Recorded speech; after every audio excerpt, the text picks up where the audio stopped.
Three, two, one. What's going on, everyone? It's Ash on Comics. It's Sunday night. It's another story time live video. You know how those go.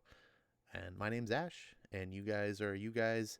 Let's see who's in the chat tonight. Number one, Tehillim G2CU. His trademark greeting. Good to see you, buddy. Good to see you, number one.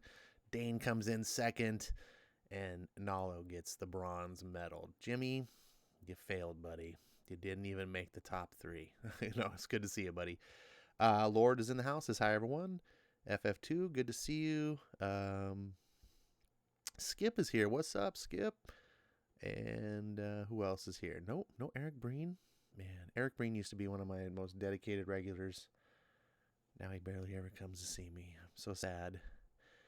How you guys doing tonight? It's a Sunday night. Is Sunday work for you guys on a Storytime live stream? I think this might be my first Sunday. I think the last time I was supposed to do Sunday, I ended up having to cancel. I can no longer remember. Oh, and then there's Kay in the house. Good to see you, buddy. Jimmy says, "Can you speak louder, please?" Why do I need to speak louder? Turn your speakers up.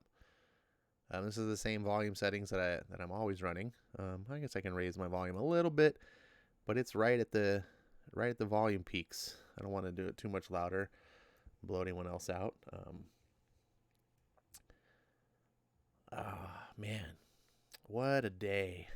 What a day! What a month! What a 2 months! I'm losing track of time. Is anyone else losing track of time? Are you guys like all holed up in the quarantine lockdown? I know some people are, some people aren't, depending on like what states you live in. I know like Florida's pretty much wide open now. Georgia's wide open. A lot of the middle states, like the Midwest, didn't even really go into lockdown. Like I think was it North Dakota or South Dakota? One of the Dakotas didn't go, and the governor got a lot of flack because she didn't go into lockdown. She refused, and then it was like, oh my God, I think it was South Dakota. They're a big hotbed of, and then like nothing happened. So Skip says, I'm Ash's opening act. Awesome. I could use an opening act. I could use all the help I can get. Let's just be honest with that. Tonight I'm drinking a classic Ash on Comics drink. I'm drinking a Moscow Mule, one of my favorite drinks. I gotta have a libation once in a while. Hopefully this will help me. Last week, or was it last Friday's stream? No, Thursday. Thursday was the last stream.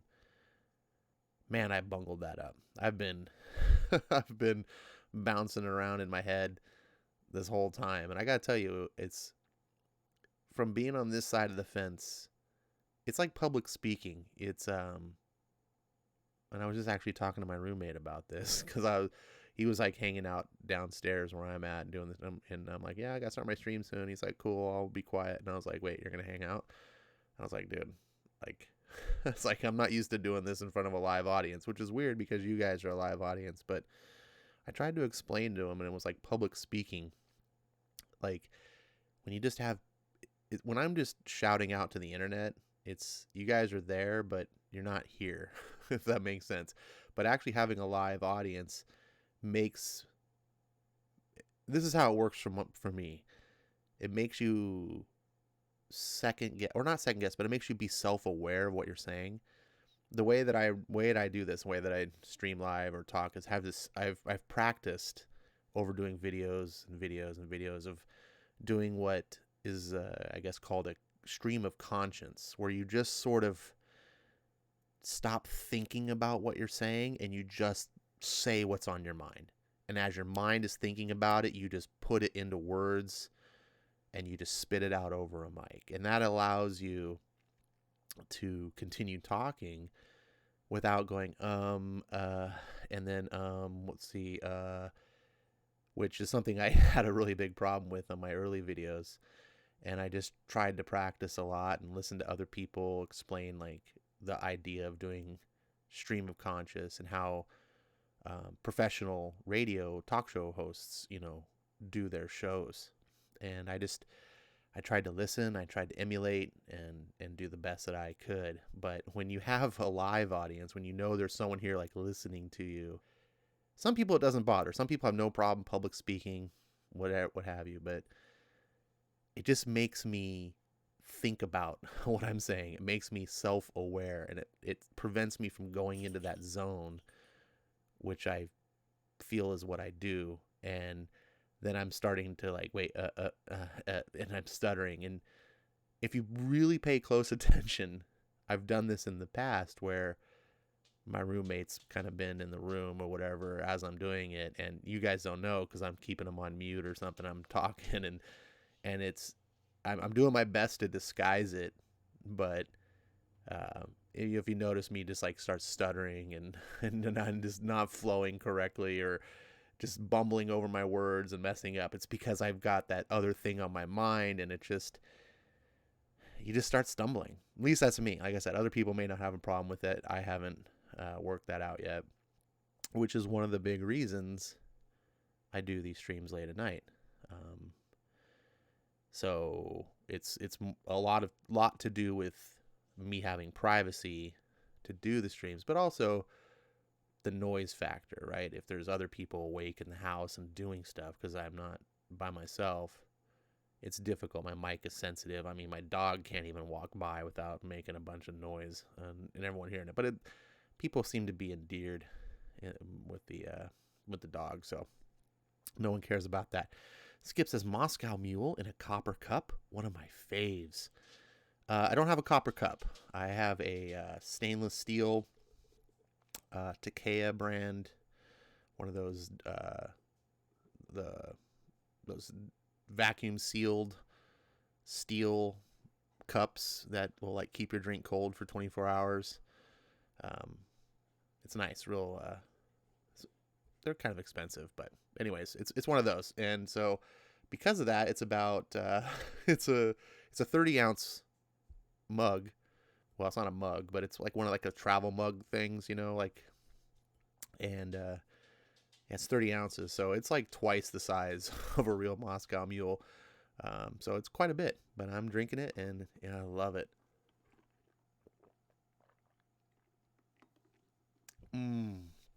Damn, that's good.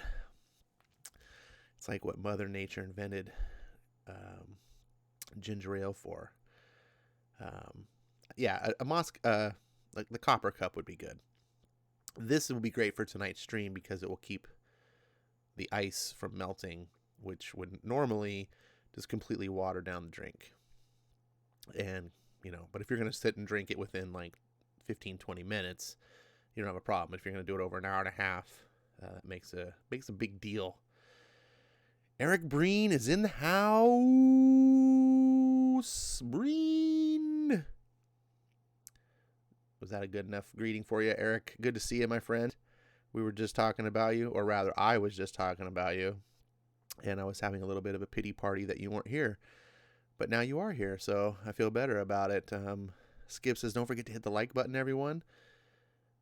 Everyone should listen to Skip at all times, really.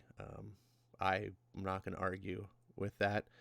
I appreciate everyone is here. We've been getting a small group of regulars to listen to the Storytime Live. Anyone that's here lurking in the background that hasn't heard this before, the whole purpose of this stream is twofold. Number one is for me to just get on live and stream with regular comic bros and ladies that like comics, and this is our hobby. And it's an outlet for us to just either listen or join in conversation about comics. And then in the second 2/3 of the stream, I actually go and read a couple comics live on the air and let people participate. Sometimes these comics are read cold, meaning I've never read the comic before. This is my very first time interacting with a comic, which has the benefit of you getting a reaction of not just getting the comic read and experiencing it or re-experiencing it or what have you, but then also getting to hear my reaction of whether it's something I enjoyed or if takes me back or makes me go, what the hell am I reading? Which has happened. Um, if you want to witness the Rick Remender What If comic about Deadpool and being Venom or something, it was one of the worst comics I ever read, and I couldn't believe it. But that's what it's all about. So I usually just spend the first third of the stream just kind of shooting the shit with all the regulars, saying what's on my mind, just listening, interacting with the chat. That gives people time to stroll in, like Eric, who, like me, is often late to the party. And there we go. So it's about 10:23 my time. Got the stream going for almost 15 minutes. Eric says, America Chavez or we riot. Oh, man. And Kay says, do you still make fun of Ash? I don't know who he's talking to, but the answer is yes. Everyone just makes fun of Ash. That's kind of what I'm here for. Jimmy says, Skip and Tosh, homework up the ass, I'm assuming, is that what you're saying? And chomping at the bit to read the next Avengers issue that comes out in 3 days. I wish I could get as excited about the Avengers, but I never really have. No one's ever won me over with the Avengers, so I've kind of lost my excitement, actually, with the coronavirus. It's not the coronavirus's direct fault, but it's sort of a after effect or aftermath of being in lockdown and kind of dealing with the depression that's come with it, and being away from comics and watching my YouTube channel decline in viewership,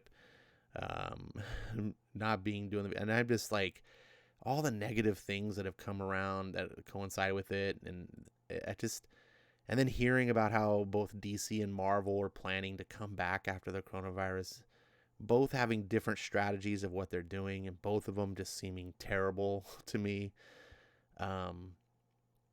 Dealing with the financial issues that have come with this, and I've lost a lot of enthusiasm, not for the art form and the medium, but just the whole hobby of getting new comics, and just going, man, why am I spending all this money on new comics? And I feel like as soon as the lockdown's over, and it's like both Marvel and DC are like, now flood the shelves, go, like, no concern about fixing any of the problems or anything. It's just flood.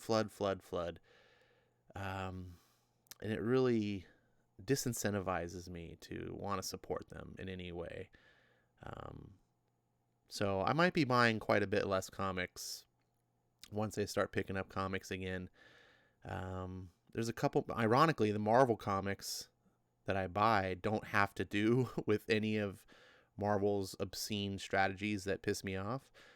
Daredevil's my number one, and it's just sort of off in its own little world. So I kind of want to continue buying Daredevil. Venom is in a similar position, and so is Thor. And I'm like, those are the 3 Marvel comics I buy, and I can just continue to get them and not have to worry about all the massive predatory practices that Marvel's going to bring. And then DC, on the other hand, is kind of on the flip side, where DC's the company I support these days in a much larger fashion. And this war of the Jokers, or Joker War, or whatever they're calling it, like coming right out of the gate after coronavirus, and it's like 20-something issue crossover into the Batman titles, and I'm just like, I don't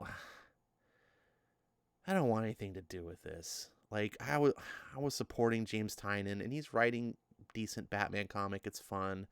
And, Tomasi's been doing decent work over on Detective, and I've been trying to support these comics and promote them and say, yo, you guys, you're burned out on Batman. Give these guys a try. It's 2 quality writers. They're both doing some fun stuff. And then DC has to step in and be like, no, hold on.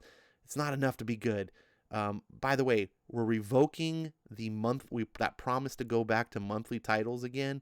That was the promise in 2020, go back to monthly. That's being revoked. Batman's going back to double ships every month. So we're going to get bi-weekly Batman. So basically every week is Batman. So if you get Batman and Detective, so weekly Batman. Then we're going to do this 20+ issue crossover with Batman. And by the way, that has nothing to do with metal. That Nothing. Then, if you're into the DC Metal, which I like the first Metal series, so I'm interested in the second one. Oh yeah, then you got that one. That's a 6-issue miniseries, and the original Metal had 27 issues, counting all the crossovers. So if this one is the same, that's another 27 issues on top of the 20 plus whatever Joker War is, and that's not even counting any of the other things like 5G that DC wants to push out. Then you got the 3 Jokers from my boy Jeff Johns. Like, it's too much. Too much. Do you understand? 39 million people are unemployed. And that's not even the real number. That's only the people that have filed for unemployment. Not people like myself who can't file because I don't qualify. There's lots of people like me as well. They don't count. So there's actually a lot more. That's when you consider that the actual total number of people in America that can be employed floats right around like 100 million or just below 100 million. That's almost half the country. Jesus. Anyway, sorry, I didn't mean to get into that. Marania's in the house. Hey, Marania, good to see you. This is just in time for the commentary portion of the Ash Storytime event. That's right. You got it right. If they can do events, I can do events. It's a big event. You can't miss it. Nothing like having the same characters in 2 company-wide events at the same time. You like that? Oh, man. I like how Marvel's going to be doing Empire and X of Swords at the same time. Plus, there's the new total absolute Return of Carnage event, whatever that is. That's going to be all of this before the end of summer. People are just, you're going to come back into comics. And even if you're not a person like me who's just been completely obliterated financially, you're going to come back into comics and just get slapped in the face with this tidal wave. It's like a flash flood, and it's exactly like how flash floods work. It's dry. There's been no rain. The riverbed's bare. And then all of a sudden a big storm comes along and drops a ton of precipitation onto the ground in the higher mountain area. And then all that water floods down the mountains and into these dry riverbeds that haven't seen anything. And it just creates a flash flood. That's exactly what Marvel and DC plan to do in the comic book industry. It's just like, there hasn't been comics for 3 months. Just drown everyone in comics. And yeah, we'll see how that works. Nalo says, hey, Nalo, good to see you, bud. Should DC trim the line? Yes, everyone should trim the line. I remember, was it back in 2018 when Dan Didio was like, we're going to cut our line down, 15%. We're going to reduce our line because we have too many books. There's not enough talent to support this many books. So he did that for like 1 month. And then the rest of the year, they just kept coming out with new number ones and actually increased their line. It was a bunch of bullshit. Yeah, I mean, if you have to cancel a book because people aren't buying it, don't reboot it the next month.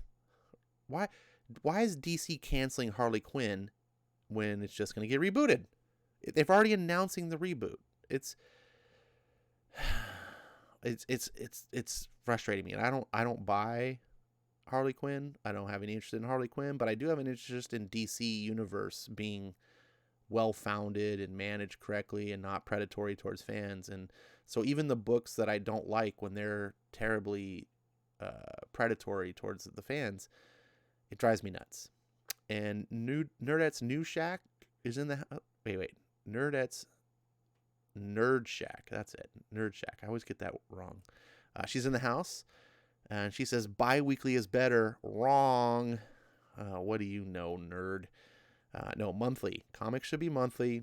That's what they are. It takes approximately a month for an artist to draw a comic, so therefore release a comic every month. I would rather have a quality comic once a month than a half-ass comic twice a month. I would also like for comics to be affordable bite-sized chunks, which is what they used to be. They used to be impulse buy, targeting children demographics, or demographics of parents who would buy something cheap, like a price of a candy bar cost for their kids. Nowadays, when every comic is $3.99, $4.99, and it makes the idea of buying multiple comics, it's prohibitive. And if you only buy a couple comics a month, $3.99 is not that bad. But my pull list is 25 comics. Um, Always, as I've collected comics, my pull list is always floated around 20 issues a month since going back to comics. I don't like just buying. I'm not in the hobby because I want to read 1 or 2 books. I like comics. I want to read multiple issues within the shared universe of multiple characters, and I want to buy a handful of books every week I go to the store. I like to go once a week. If they're affordable bite-sized chunks, I can do that. But if they're every single week coming out, flooding the shelves, and they're $3, $4, $5, sometimes $6, $8, it's just becoming really cost prohibitive. And then I start looking at my comic bill, and it's more expensive than back in the day when I had satellite TV and I was paying for like the premium package. And I was like, God, it's $100 a month. This was like 10 years ago. $100 a month I'm paying for satellite TV. That's so much. And eventually I just canceled it because I was like, I'm just cutting the cord. I'm going to go to Netflix and Hulu. And eventually I did that, and I never looked back. And I was paying like $10 for Netflix and $7.99 for Hulu. And I was like, this is a value. This is way better. And now I'm back to paying over $100 a month for comics. And I'm not getting the same level of enjoyment out of it. It's just too much. And it's going to burst.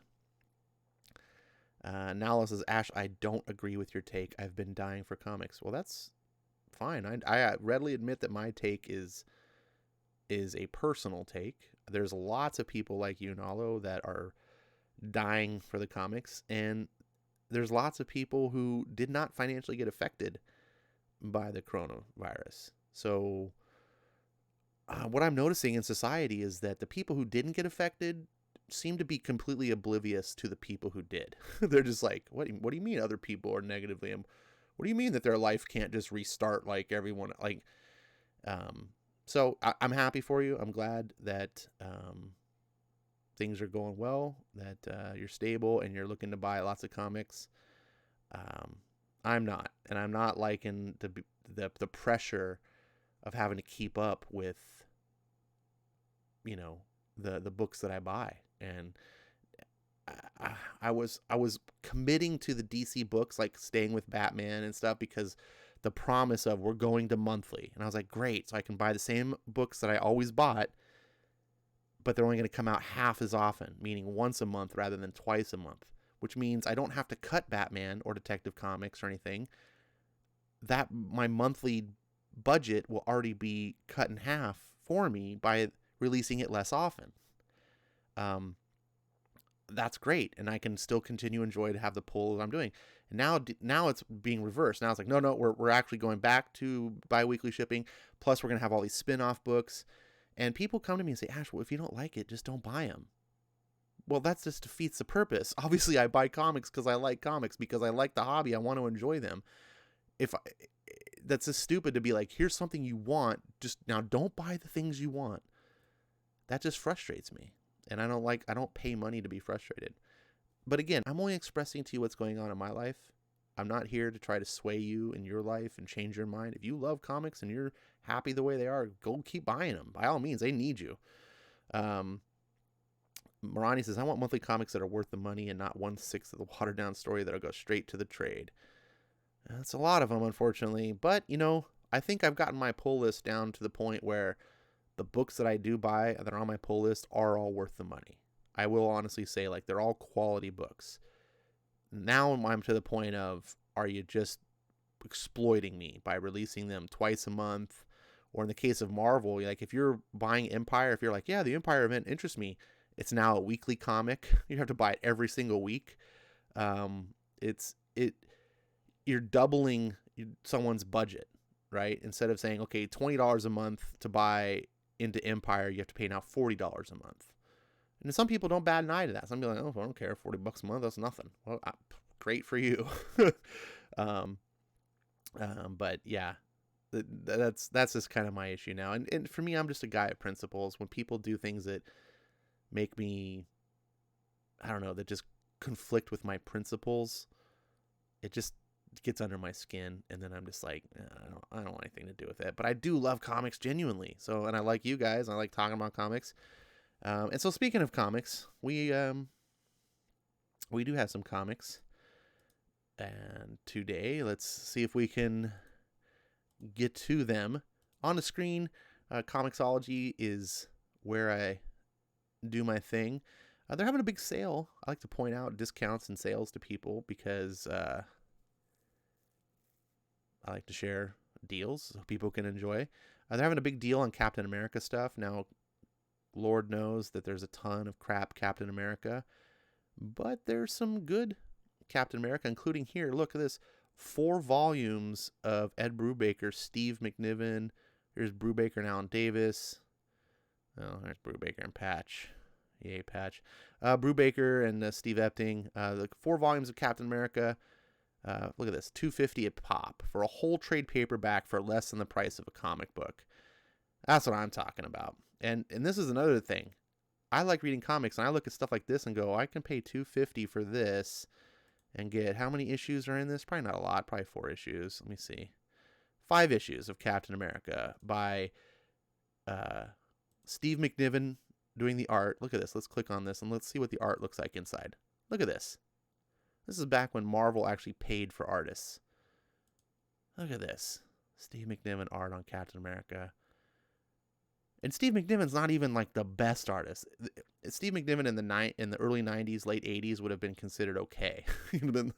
But in modern comics, it's like, wow. And you're getting Brubaker, $2.50, $2.54. Like, and then I go, wait, why am I paying $4 or $5 for a new issue of something that's not even proven?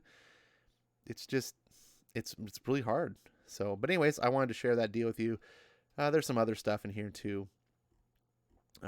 Just take a look if you're interested. If you like deals like that, or if you just like me reading comics, then you can do that as well. And that's what I'm here for. Well, it's not what I'm here for, but that's what I do. And today's first opening comic, the opening act for today, Sunday, is Batman: The Adventures Continue.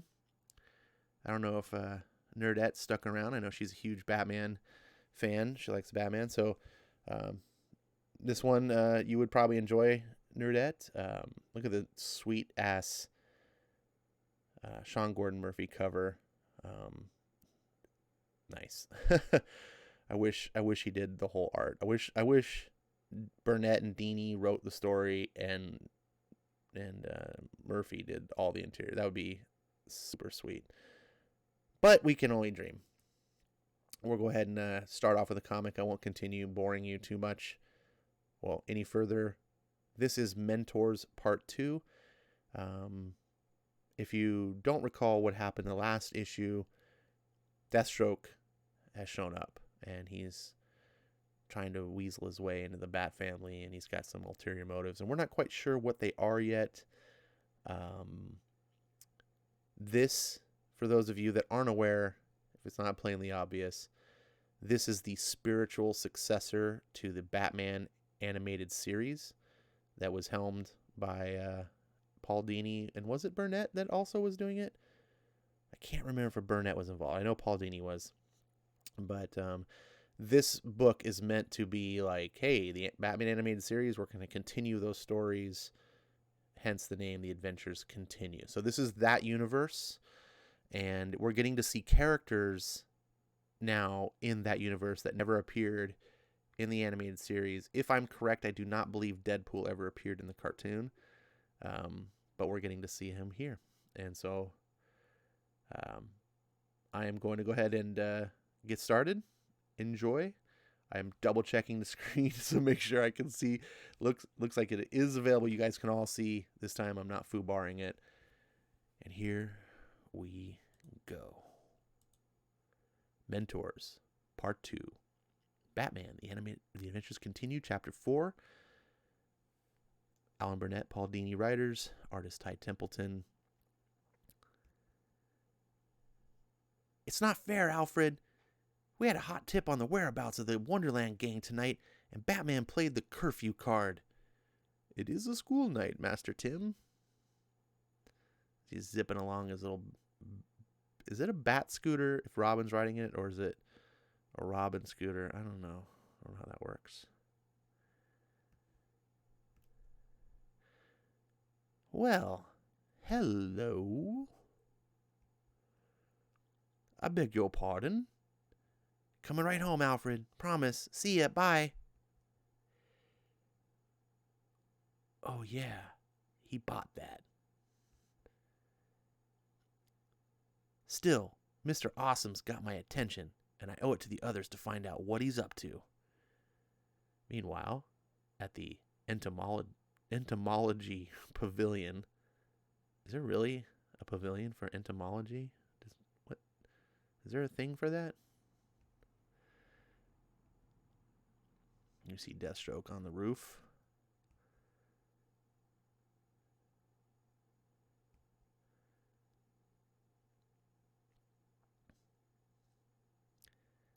What? You like bugs so much you couldn't wait till opening hours?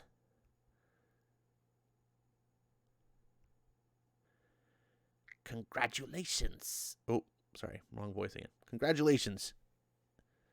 Had you been an assassin, you would have been dead. You would have had me dead to rights.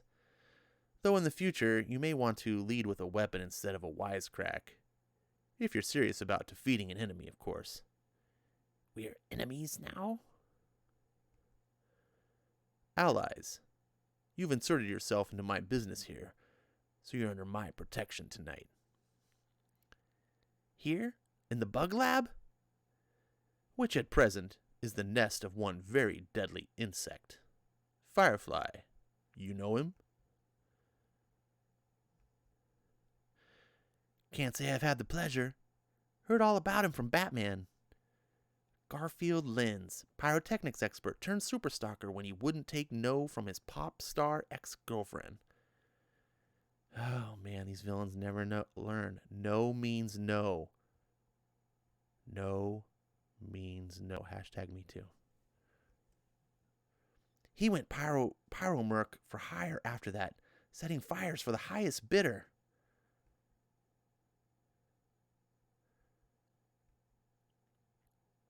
What you didn't hear is one of those jobs backfired on him. A bank heist last year in Zurich. He got away, but not unscathed. Since then, he's been rebuilt, becoming deadlier and crazier than ever.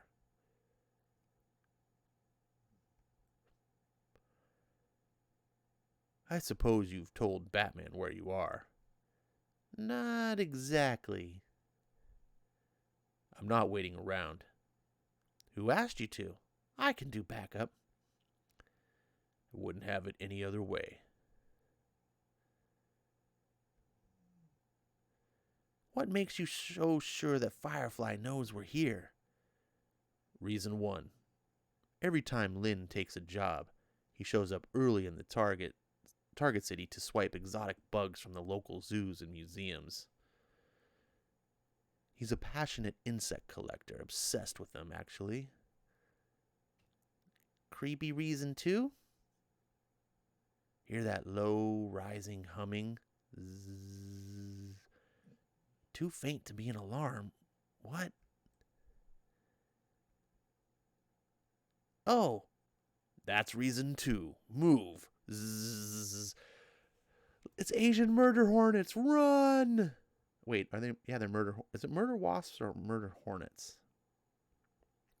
Put that in chat. Get the bat. Uh-oh, look at this.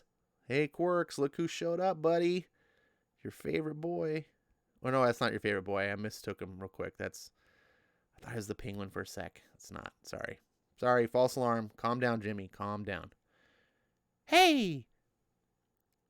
Too bad I had to send Tim home. He would have enjoyed this. Clong. Ugh. I can just hear him saying, Tusk, Tusk, right about now. Zzz. Mad Hatter needed new circuitry for his mind control devices. Ah! Oh, clunk. No waiting in the cashier line for him.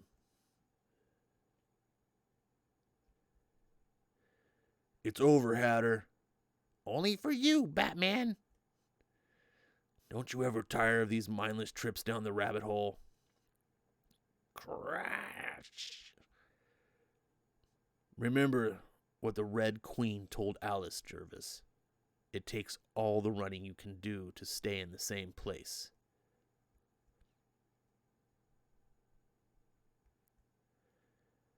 That's when I see it. The tiniest flicker of light. The slightest of reflections. Him. There isn't much time. He'll see me by now. He'll know.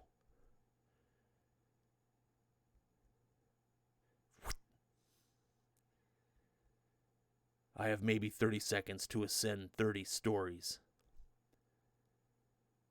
It's an old storage building. Windows are not going to help me here. 33 seconds. Too late. The doorknob's dusty. No one's used it recently. So how did he leave so quickly? And how does he know where we are? Tonight's heist wasn't on the police channels. What exactly are we facing? I don't know about you, Slade, but I'm tired of playing duck and dodge with these little stingers. Agreed. You have a plan? Yeah. Follow my lead. First, we lure them in close.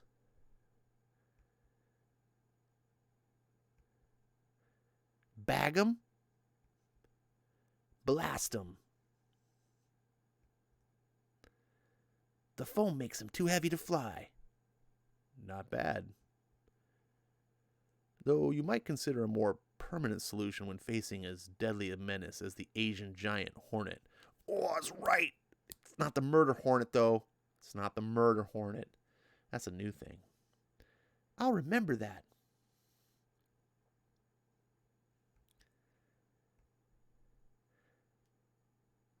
My little friends were just the warm-up. Allow me to add fuel to the fire. Looks like I've hit the big time.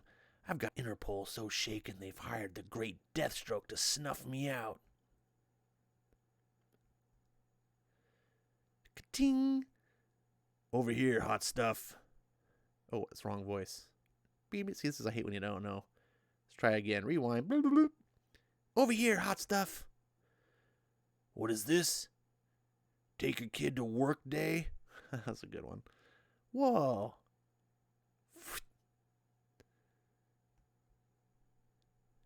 Deathstroke slices the gun. Did he slice the gun from his... What does he cut? He just cuts the little cable. I guess that's what you get. It's a cartoon. It's made for kids. Can't have too much violence.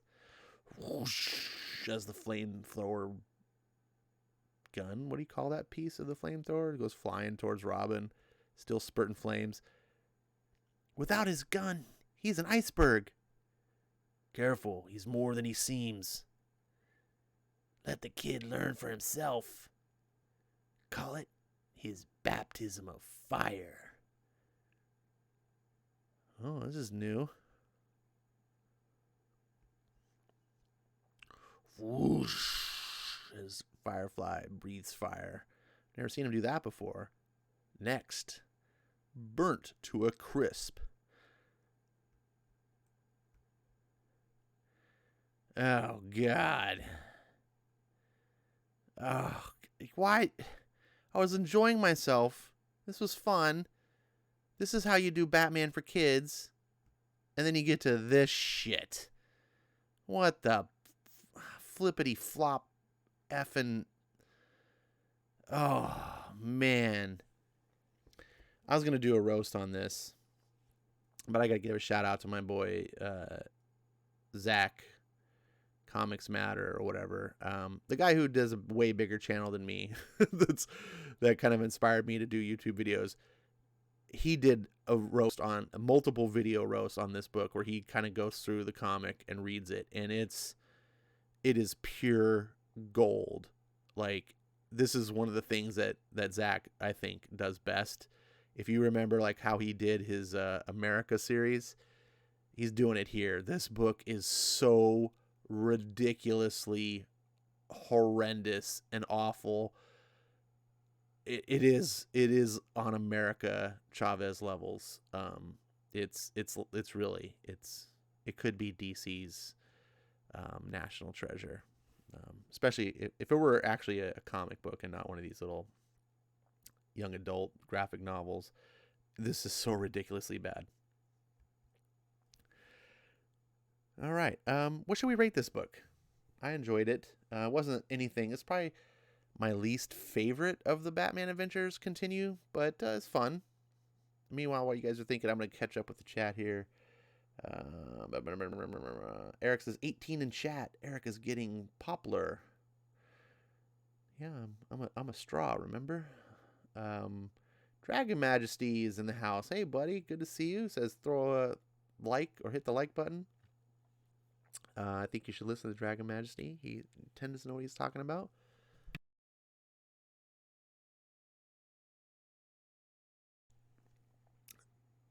Man, I just had a major sneeze, and I was able to mute it, so you didn't have to get sneezed in your face. How did that? See, I think about you guys. Ronnie says, actually, it's a bit more simplistic than Perez's style, but very good, and head and shoulders above the current Marvel True Quirks. I don't know what you're talking about, but I'm assuming you guys know what you're talking about. Dane says, I read all 42 issues in about a week, then had to wait a little for issue 43. You must be talking about Birthright. Woot woot. Yeah. Let's see. You guys don't have an conversation amongst yourself. Dane says 2020 is going to go into the books as the worst year of anyone's life.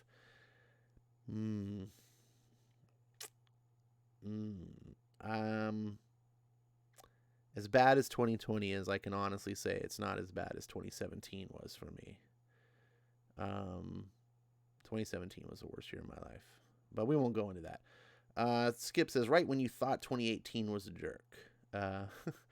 It's and I think that goes part and parcel. I think 2016 through 2020 were just bad years altogether. Which one was the worst for you is probably up for grabs. But man, it seems like each of those years were just shitty things happening to people, just bad all around. It's just, I don't know.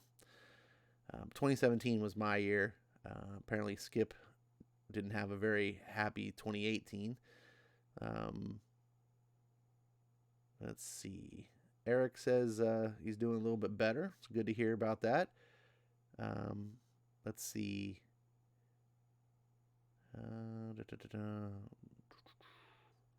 Everyone's talking amongst themselves. I won't read those out. You guys don't need me to read what you read yourselves. Ryuk is in the house. He says, the sad thing is, they're continuing those bad kid books. DC, come on. Yeah, DC. I don't know. Some people try to make excuses for these books and go, well, they're not made for you. They're for the kids and da-da-da-da-da. But it's like, I just read a comic that's for the kids. Perfectly appropriate to the kids. Is probably the most successful animated comic book cartoon like ever. Batman the Animated Series is successful. Like, to this day, people love this series. They actually are making a comic based on the cartoon now because people have that much love for it. There's no need to do this. Just make the Batman the Adventures continue. Put those in, hire those writers and just put it in a graphic novel, sell it to the kids, let them have at it. But this is different. These graphic novels are not meant really to try to appeal to kids. They're meant to virtue signal. They're meant to be projects for these people that work for DC, specifically to be able to pat themselves on the back, circle jerk each other, and be like, look what we did. We put out this historically relevant content. that we're going to be on the right side of history, and people look back at us and we'll have been like the Rosa Parks that pushed society forwards. And it's just like, these people think like this. They think like they're really making a positive difference in the world by pushing this ludicrous agenda. Um, it's sickening. And I don't understand from DC's perspective, from a corporate standpoint. It's like, well, the idea is, look, it doesn't really matter what the kids get into. If you can get kids, young kids, into reading graphic content, like comic book style content, whether it's comic strip stuff, or anything, then eventually as they get older, they'll be already predisposed to liking comic books. They won't look at comic books and think they're weird. They'll be like, oh, that's the stuff I grew up on. This is like the next level. And then they'll come to join the comics. But the problem is, there's no evidence that that's actually happening. And furthermore, I would argue that if you get a child to grow up on this version of Batman, this is the only Batman that they understand. As stupid as it is, people tend to appreciate whatever came first. Whatever was their first introduction to something, whether it's the better version or the not as good version or whatever, that's their version. So if they come onto the main line and they read, I don't know, Peter Tomasi's Detective Comics Batman, they're going to look at that and be, what the hell is this? This isn't my Batman.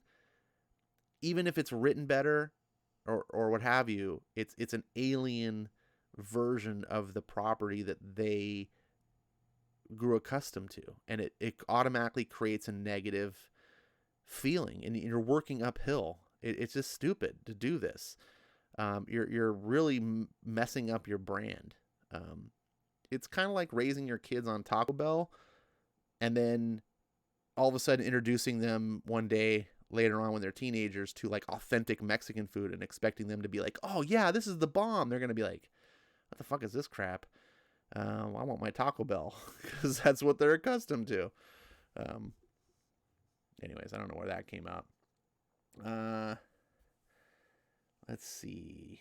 What are you guys talking about? Marania says, I'll have to give those a try, Eric. Twix candy bar, I don't care for, but the ice cream sounds good. Oh, you guys are talking about ice cream bars. The Twix ice cream bars are okay, but the Snickers ice cream bars are dangerous. I'm talking like heroin overdose. They need to sell those things individually. I can't buy them because I will eat the whole box. The Snicker ice cream bars are... just forget even what you think about the Snickers candy bar. It doesn't matter. The Snickers ice cream bars are like heaven in a stick. They're fantastic. Ronnie says, yes, the YA books are for that audience, but damn it, they should be quality books. What's being put out now disrespects their audience. Highly agree. But here's the thing. These writers, they all are sort of in this community that is this sort of incestuous, pat themselves on the back sort of community. And when companies go to try to find writers, they are all in this like pool together. And if you're a person who's not really a writer or whatever, you're just like managing a publishing house, you're going to people like this person. Shea Fontana is a New York Times best-selling author. You're just going on resume. You're thinking, oh, this person's really good. They made the New York Times best-selling list. They want to write a kid's book? Sure, here, have at it. Obviously, you can sell. But these people suck. And the New York Times bestseller list is a crock of shit. It's totally curated by the New York Times. It's like the Eisner Awards these days. It's a popularity contest. It's awards given out to their friends and other people who have truly best-selling books that don't fit the ideology of the New York Times won't even make it on the New York Times bestseller list. So it doesn't mean shit. But the problem is, is the editors and the publishers and the people that actually do the business side of the thing, not the creative side. They have to kind of rely on reputation, the word of other people, things like that. And when you live you're in a whole community and everyone's, stroking each other's ego. Oh, these guys are the best, and constantly giving each other awards and everything. This is why we get what we get. You just get ignorant people in the business hiring unqualified talent. And I use the term talent loosely. But what have you. It's, let's see. Ryuk says, "Joke's on you, Ash. Everyone in New York Times bestseller." Eric says, "I had both recently, and as great as the Snickers are, I like the Twix even more." That's because you're a Milky Way lover, Eric, and you don't have taste buds. I'm talking about people who actually appreciate quality things. I kid. Snickers are okay, but I'm talking the Twix are okay. I would have either one, but the Twix is a better candy bar. The Snickers is a better ice cream bar. Marani says, "I miss Real MTV when they actually showed music videos." Yeah, that's never coming back. I was doing Jonathan Hickman. Oh, here's Jonathan Hickman's Fantastic Four. This is the main event for tonight. The future must be avoided at all costs. Eric says, "You're dead to me, Ash." What do you mean I'm dead to you? Because I like Snickers bars better than Twix?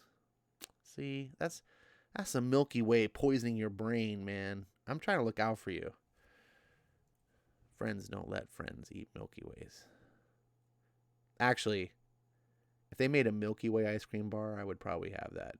Because it would be really close to the Snickers bar, just without the nuts. And as fine as the peanuts are in the Snickers ice cream bar, it's not what makes the magic. The ice cream and the caramel and the chocolate. And if you let those Snickers bars, here's the thing: if you get these Snickers bars, and I'm telling you, they're heaven. Listen to me. When you eat them, like when you take it out of the freezer and let it sit on the counter for at least a couple minutes, probably no more than 5 minutes. You don't want it to melt, but maybe let it sit on the counter for like 5 minutes. You want it to get soft. And I would unwrap it first, because you don't want to unwrap it when it's soft, and then you'll break it all apart. Let it get a little soft. When you bite into this thing, and it's like this, it's not like hard ice cream, and that vanilla ice cream center with the gooey caramel and the peanuts and the chocolate. Just, I'm telling you, it's magic. Eric says, "I haven't had a Milky Way bar in months." Well, buddy, that should testify just how poisonous those things are. Your body still hasn't recovered. It could be years of damage.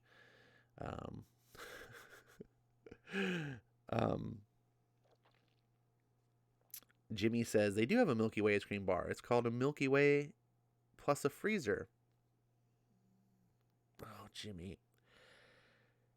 Putting things in a freezer doesn't turn them into ice cream. I'm sorry to have to break this to you. But I will tell you that Milky Way Dark, aka Milky Way Midnight, whatever they're calling them now, put those in the freezer, or at very least the fridge. When those are chilled, those are super delicious.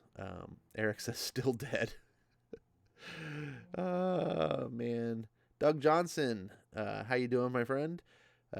He says, "Sometimes you feel like a nut, sometimes you don't." Yeah, I'm a Mounds person over Almond Joy. What do you guys, Almond Joy or Mounds? You guys can put that in the chat. That'll be today's little survey. I am fighting a sneeze, and it's really annoying. You ever have that when you can feel it, like it's kind of there, but it's not quite there. But you're talking, and you're like, "Wait, am I gonna sneeze?" Or just like get it over with, or go away. One of the two. It's making it very difficult when you're trying to do a live stream. Jimmy says, you know what a Milky Way midnight in a freezer is, actually heavenly. Oh, you know what a Milky Way freezer? Yeah, it is. That's the way to eat them. I'm telling you. Um, and that's the only real Milky Way worth eating, by the way. Sorry, Eric. But you don't eat Milky Ways anymore. You're coming around. It is making you cranky. It's making you a cranky guy. So I hope that the crankiness ends and you can find the love in your heart again. Maybe if I sent you some gummy bears, that will cheer you up. Jimmy says Almond Joy and Mounds are both butt cancer. No, Jimmy. So are you guys enjoying the Fantastic Four? I have to admit that the last issue, even though it wasn't my best read, was my least favorite so far of the Hickman run. It wasn't like a bad issue. It was just decidedly average, which the first issue set the bar so high. I was really liking it. I'm not dissuaded, but that's just kind of where my thoughts are at the moment. Ronnie says Milky Ways and Three Musketeers Frozen were a staple of my comic book reading when I was a kid. There we go.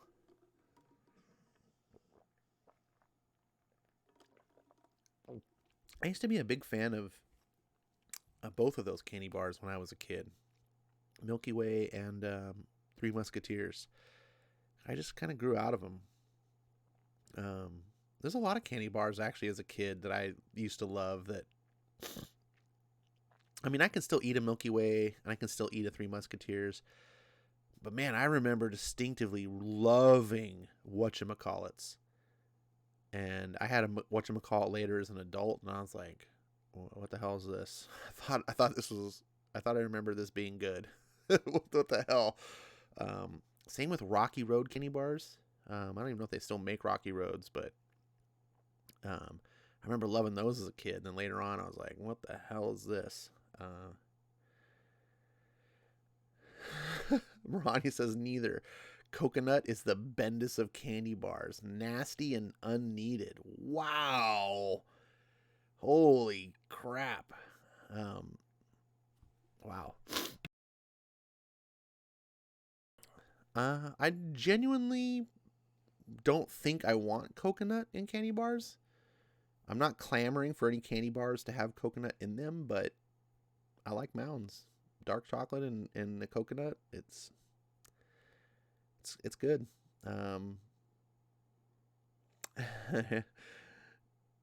Eric says Ash is so sophisticated eating his gummy bears with his pinky extended. Yeah, so what's your point? What's your point, buddy? Dragon Mask says Marania is right about coconut. Definitely been dislike. Wow. All right. I see how you guys are. I see how you are. What about chocolate covered pretzels? One of my favorite modern candy bars, although it's not it's not new anymore, but is Take 5, which is like the chocolate and the caramel and the pretzel and the nougat. It's got like 5 things, but I love salt and like sweet together. Take 5 is a good candy bar. Marania says, oh wait, Jimmy says Marania Iron Man is the worst character ever created. Oh, you troll. If you're going to troll people, Jimmy, you need to troll with believable stuff. You know, no one's going to believe you meant that. Whatchamacallit was great as a kid. They changed chocolate formulas in a lot of the bars over the years. Oh, is that what's going on? I did actually hear they did that with Milky Way. And Mars Bar. The Mars Bar in the U.S. is different than the Mars Bar in Europe. So, man, I want to start this comic book, but my nose is kind of like all sniffly because I got this sneeze that I can't get rid of.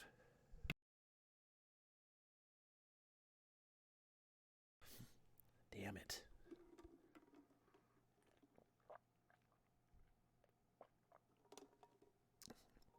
All right. Let's get on with the show. Apparently, this was in January of 2010, so this comic book's 10 years old during this event called Siege. That has gone down the memory hole. No one cares. Spider-Man apparently makes an appearance. We'll see. Hey, Franklin, Mom sent me to get you. Everyone's waiting. Happy birthday. The Baxter Building.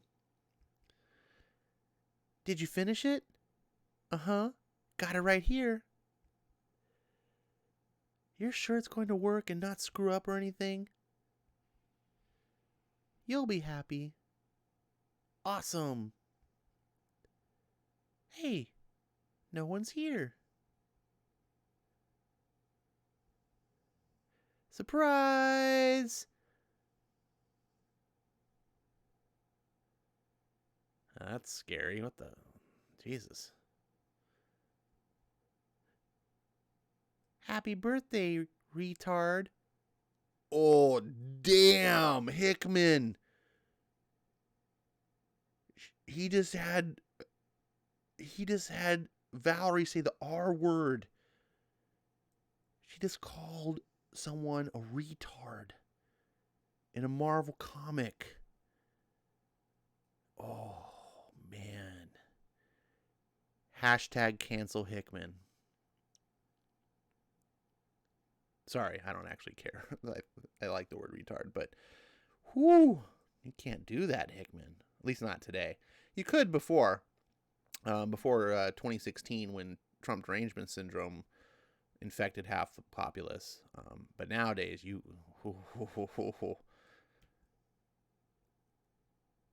better have got me something good. These kids are little spoiled brats. The Fantastic Four.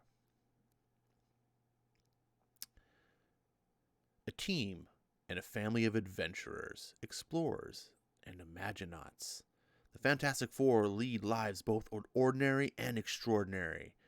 As of today, Reed Richards has erased his secret room of ideas, deciding to devote more time to his family. After defeating the Wizard and an army of weaponized doppelgangers, the Fantastic Four have taken in the last surviving clone of Bentley Whitman. Also, it's Franklin's birthday. This episode, Days of Future Franklin. Franklin! What the hell? Who the hell is this? Look at this face. Oh my god. Ugh. Why is she sticking her tongue out like that? Sorry. Katie, Jack, I didn't think you guys were gonna make it. Miss a chance at a Power Pack reunion? Are you kidding? Okay, birthday boy, let's blow out some candles. Aw, Mom. Hush, now. Make a wish. So, who wants cake?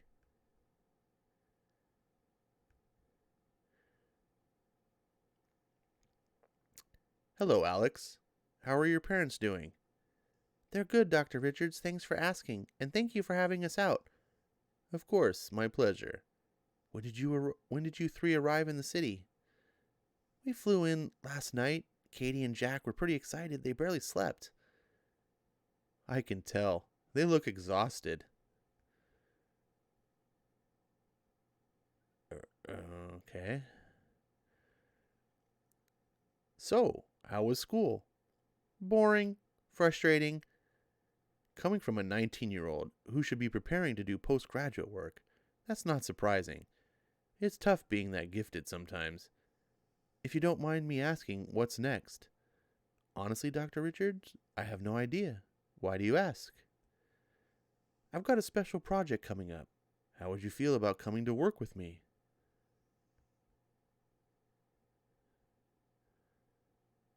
And picture of kids running around. Bentley, would you like a piece of cake? 32. Why don't we focus on eating one at a time, dear? No. I am 32, not Bentley. Excuse me? I am the 32nd derivative of my father, the super genius, master intellect, Bentley Whitman. I was preceded by 31 failures. These failures were not given a name because no one is given a name until they have earned it.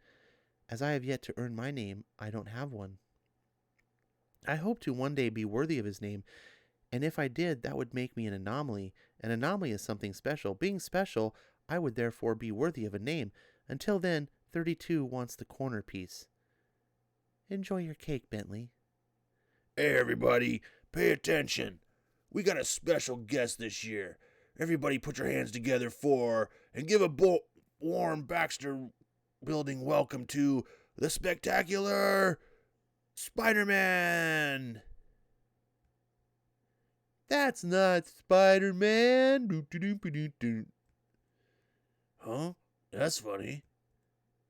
Because I know I saw him around here somewhere.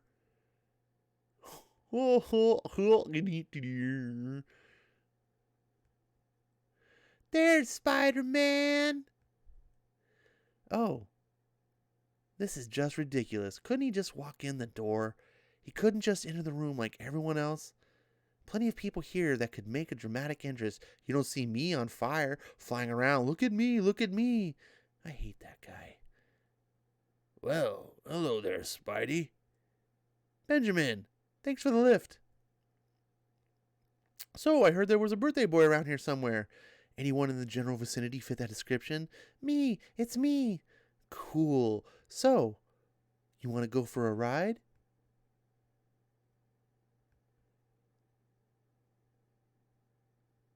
And Spider-Man takes a kid flying off around. Well, at least the kid's having a good time. Later. Ahem. Your attention, please. Hey, I just wanted to say thanks for coming, and thanks for all the cool gifts, but I thought that it would be even cooler if this year I gave everybody something. What is this? Katie and Jack, I didn't know you were coming, so I was just going to mail you gift certificates. There's something there for Alex and Julie, too. Spider-Man, I was hoping you'd come, but I wasn't sure what to get you. Hey, it's a book. Let's see. I got some help from Uncle Johnny. Loser's Guide to Picking Up Women. A Loser's Guide to Picking Up Women. What can I say? I'm a giver.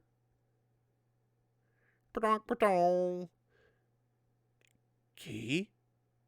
Leech, I talked to Dad about it, and I wanted you to have that. Franklin told me you might not be completely happy where you're living now. I would never impose, but if you wanted to, we'd like you to come stay with us. That's a key to your new room. That one's yours. And there's one for you too, Artie. It's in the bottom of the box, but the other thing is something I asked Val to make for you. I know you haven't been able to communicate since you lost your mutant projection powers. This should help with that. Just put it on and concentrate. Everything's going to be a lot better now, Artie. He projects 4.5. Projects hearts. Oh, look at that. Oh. Welcome home, guys. Did you? I had no idea. Those are some mighty amazing kids you got there, Miss Richards. Good birthday? Great birthday. If you don't mind me saying, you look amazing for someone whose son just turned. Not another word.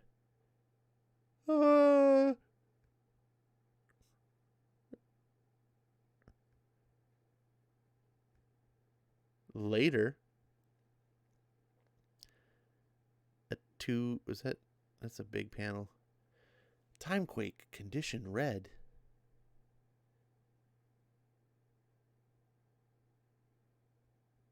Wait a second here. What page are we on? Page 14, and finally the story is starting. Someone comes through the timequake. Containment field activated. The clock is running. And as expected, here comes company. The Fantastic Four.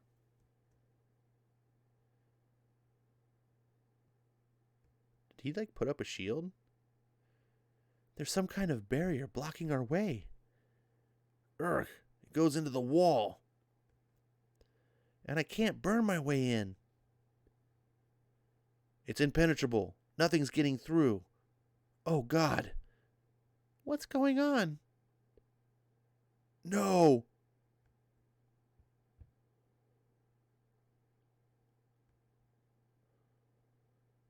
Something is said that's indecipherable. The man does some weird hocus pocus with Ben Franklin. Or Franklin Richards, not Ben Franklin. It doesn't matter. If it takes the rest of my life, I'm going to find you. I'm going to find you and make you wish you had never been born.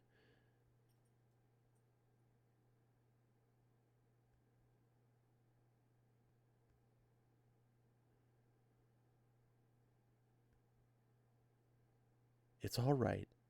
I'm not going to hurt you. Who are you? Why are you here? I was sent to find you, to give you a warning. The future must be avoided at all costs. Listen closely, because each word I say was chosen carefully. It is just for you, Val. No one else can know this. There will be a war between the 4 cities. The dead must not be forgotten. The future man must return to save the past. And all hope lies in doom. Rad. Crayon drawings of Dr. Doom make me happy. Why should I believe you? Because you're the one who sent me here. Bing. Time's up. I have to go. You can do this, Val. You have to. Hey. Yes?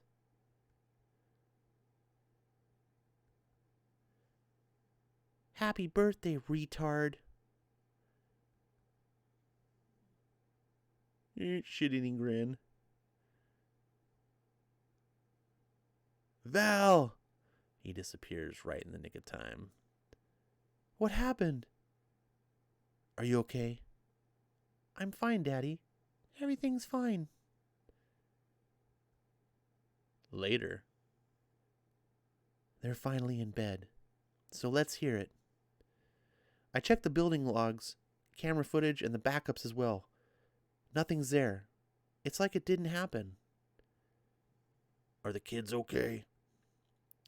I ran every test I could think of on them. There doesn't appear to be anything wrong. Franklin checks out better than ever, actually. Val said nothing happened in her room, that she hid until she started to leave.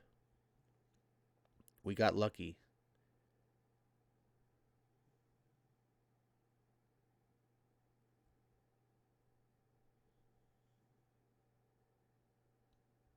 Like father, like daughter.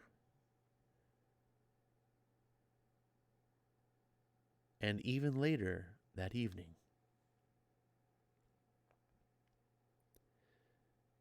Rest and remember what you are. All alone in his room, a little boy creates a baby universe. Aw, damn. All right, that's done. Whew.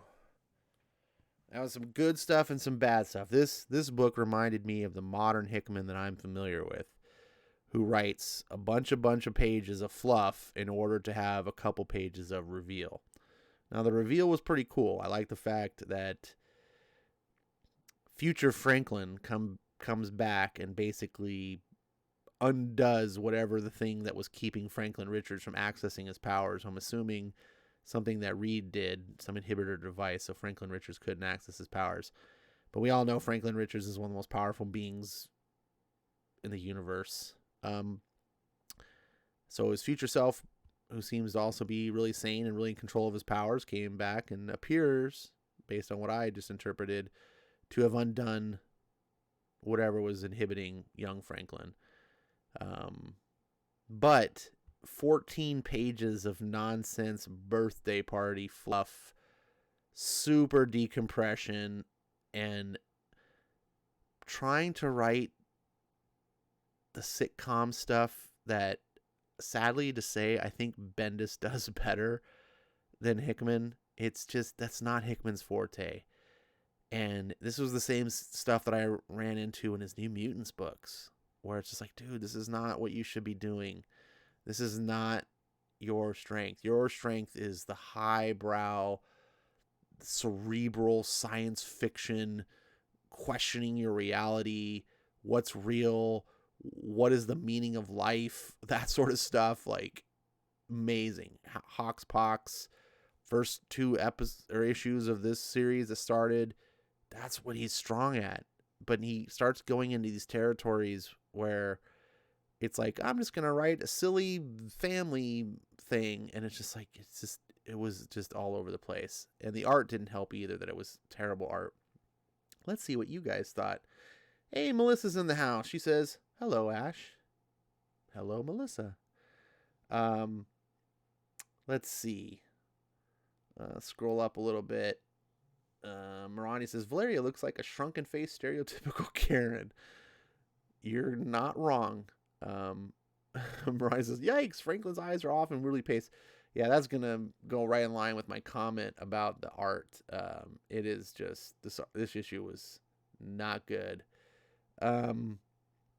Jimmy says, I love this issue in part. I don't know which part you made the comment on, so I don't know. Yeah, Skip says, I love this issue too. I love everything set up during the birthday too. I wish I could agree with you. It was the end part I liked. And that's the thing, is Hickman is kind of able to do this where he ends the books well, or sometimes. In this case, he does. I thought the final part of the story, this whole intervention here with this mysterious man who shows up, and then you get a reveal like, ta-da, it's actually future Franklin Richards. That's all what Hickman does well. Got to reset the browser here. That's what Hickman does well. This stuff was all cool. You're like, who is this mysterious guy? Why can't the Fantastic Four, penetrate the shield? Like, why is he using what appears to be Sue's power? And my mind is like, is he some sort of alternate alternate Reed Richards that had Sue's power? Because you don't get a clear look at him. And I think that might have been a little bit to the point, although the artist was not good here. This whole part I thought was great. Well, not great. It was pretty good. Right over here, this part, this starts with the frowny faces on the monitors, which was my face. The rest of this was kind of insufferable, and it went on way too long. There's nothing happens. It's just a bunch of little bits that, look, there's the Spider-Man. He's got a pot belly and a hairy tummy. And look, it's not really Spider-Man. And then the kids make the faces of like, oh, that's not Spider-Man. Oh, yuck. And it's yuck. And then Spider-Man's it's actually behind him. There's the Spider-Man. It's like, oh, geez. Yes, I get this is how real parties of little kids would work. But it's 14 pages of it, and nothing's, oh, look, I got you gift cards. Oh, look, you can now talk with your helmet by making vision things. None of this, I don't care. And then this face here of Reed Richards, like, is what the everyone has a shit-eating grin all the time. And then finally on halfway through the book, it's like, oh, now we're going to get into story. And this is my complaint. Not as bad. It's not as egregious as the modern Hickman, in my opinion. But it's this thing where it's like, Hickman's like, I got this thing I want to reveal and show. People are going to love it. but it's only really going to take me a page or two to do. So how do I stretch that out into 20 pages of comic? Um, oh, I'm sorry. 14 pages is more than halfway through a 20-page comic. I forgot. However, I will say here, crayon drawing of Doom does make up for a lot of stuff. So I will give some waivers. Anytime you can feature crayon art Doom, I would do a whole comic of crayon art Doom, and I would pay money for it. So um, it's not all bad. And I've definitely read worse comics. If the whole book had been that birthday party, I think I would have wanted to throw something. At least it does have this story, which is going to lead somewhere, hopefully. But a little bit of my problem was the last issue feels like a waste. Like everything that happened in the last issue seems kind of now pointless. It didn't really continue. It started off with a new thing. Um, okay, and I'm not sure why the first two issues that I read were just knocking my socks off. And then even that one issue that Skip was kind enough to donate to me, 605.1, really solid. This does not feel like that. This feels inflated. It feels decompressed. It feels like he had 5 pages of story that he needed to stretch into. How many pages is this? 22 pages. That's what it felt like to me. That's my honest opinion. Not trying to trash anyone, not trying to ruin anyone's parade. But maybe in the whole big picture, once I read the whole story, it'll all congeal and I won't have the same impression of the singular issue as I'm having at the moment.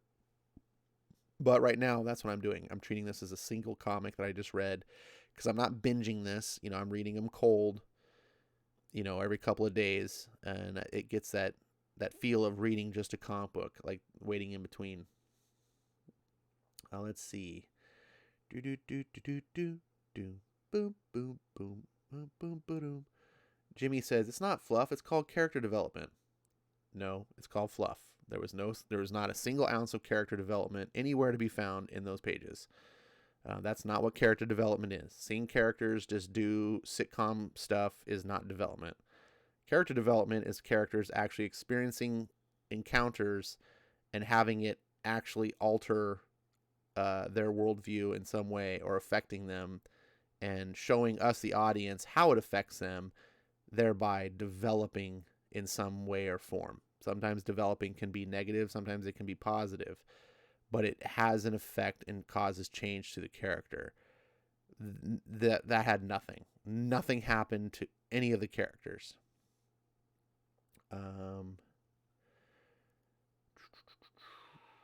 Let's see. Melissa says, Ash, I have a question. Does Reed believe in God? Also, my son Jake told me to tell you that he found out Mr. Fantastic has autism. My son looks up to him.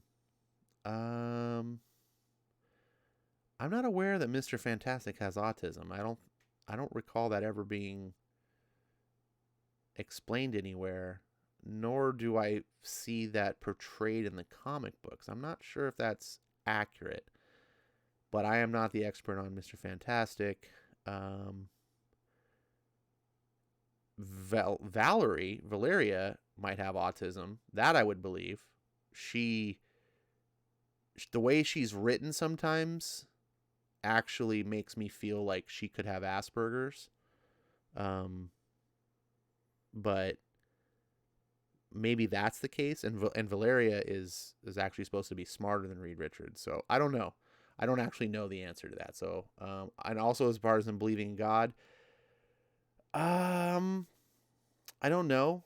I think the Marvel Universe, other than say Daredevil, or in the case of like X-Men with Nightcrawler, I think the most often that the Marvel Universe really tries to stay away from dealing in the concepts of believing in God or not, because it's really just sort of a can of worms. It's sort of a Pandora's box, if you will. When you create a fictional universe that is a fantasy, that's not like our actual universe, right? that actually has gods and demons running around, say like Thor, all the Asgardians, that contradicts the very nature of what the Bible teaches. If we're just going to use the Judeo-Christian belief as an example. And so if you start saying characters like, oh, I believe in God, well, wait a second. Well, what God do you believe in? Because the Judeo-Christian God in the Bible teaches that there are no other gods, period. There is only God the Mighty Father, and that's it. But obviously in the Marvel Universe, that's not true. And that's fine. The Marvel Universe is a fantasy universe. You can make up whatever you want. In my personal opinion, whenever you're doing something like that, it's always best to just leave out the God question altogether. Don't say God doesn't exist. Don't say God does exist. Don't say I believe in God or don't believe in God. Just omit it. Just don't cover it. Always leave it off camera, if you will. So that it's possible for a person to read a book and make assumptions about the character and say, I would think this character maybe does believe in God, and there's nothing in the story that contradicts it, that says one way or the other. So you can.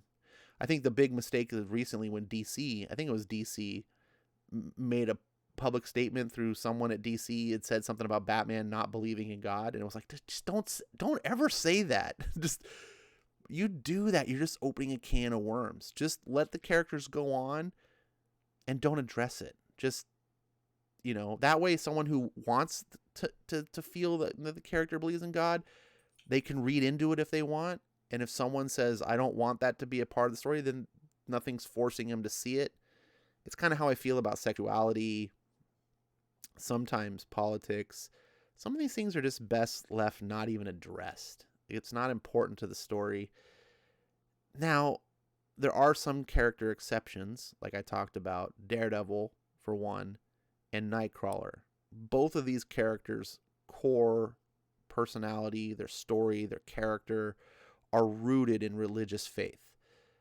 So in that case, they kind of do, but I think Marvel actually made a mistake. I think they made a mistake when they created Nightcrawler for that purpose, because you have a world where you have someone like Mephisto, right? You have death running around. Like, you have these ultimate cosmic beings like the Beyonder and stuff. And in this case, like, who really is God? And if there is God, then who's actually Lucifer?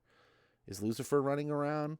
You start opening these questions that I don't really want to see answered. I would just let the Marvel Universe be the Marvel Universe and not talk about it. But by interjecting, well, I believe in the Bible. Okay, so now does the Bible actually exist in the Marvel Universe? Is it true in the Marvel Universe? Or does the Marvel Universe just say, no, the Bible's actually all fake and it's not real, thereby now possibly insinuating that the Bible of the real world is fake and not real. And then now you're potentially attacking someone's religious. It gets to a huge can of worms. So that's my long-winded answer. I don't know what Reed Richards believes, but I personally would rather never know what Reed Richards believes. I would not one way or the other. Never say he's an atheist. Never say he believes in God. Just let him be Reed Richards, and then we can read into it whatever we want. Hopefully that long-winded diatribe meant something. Ronnie says, sorry, but if I called my brother the R word when I was a kid, I'd have gotten scolded by my parents. Nothing from Reed and Sue? Ugh. Yeah, I can see that. I'm an only child, but I would have probably been scolded too. But I would have been scolded more for the purpose of being derogatory towards my family, not because it's a politically incorrect term. We don't say the R word. That's kind of what I was getting at more. Melissa says, Ash, I believe in God. I bet you do too. And I don't believe Batman, Doc Ock, or Spider-Man are atheists. Yeah, I am. I will readily admit I do believe in God. I just prefer in a fantasy setting, in a fictitious world that doesn't fit with the world that the Bible talks about. it's just best to not try to conflate the two. Don't try to put things together that don't mix. Just leave it out. Like I said, leave it always off the periphery of your vision, so it's like almost, you can almost see it if you turn and look, but it's not quite there. And just don't address it one way or the other. That's the safe bet in my personal opinion. And that way, like I said, for the believers that want to see that in their characters, they can. And for the people that don't want to have religion thrown at them in their characters, they don't have to. It works for everybody. Marani says they do have a list out there which postulates what religion comic book characters are given, what they have shown in the books. Yeah, see, that's a mistake. I think that's my opinion, that they shouldn't have done that. That I don't think that works. Inevitably, it's the same thing with politics. There was a list like that too that talked about like what every character voted with their Democrat or Republican. I'm like, don't do that. Why? What? Who cares if Batman is a Democrat or Republican? I don't need to know. Just have Batman be Batman. And then I, as a reader, can insinuate whichever side I think he is based on what happens in the stories. It never needs to be said. Never. Anyways.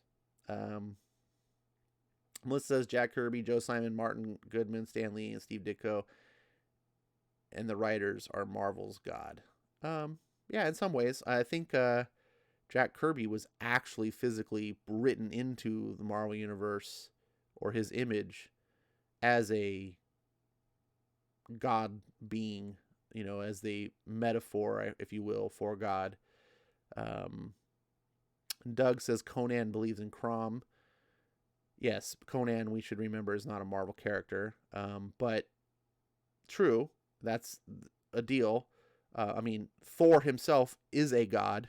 He is the son of the ultimate god of a pantheon of gods. You see what I'm saying? It just, when you start getting the two conflated, it just doesn't mix right. The Norse mythos and Judeo-Christianity just don't mix in any way, shape, or form.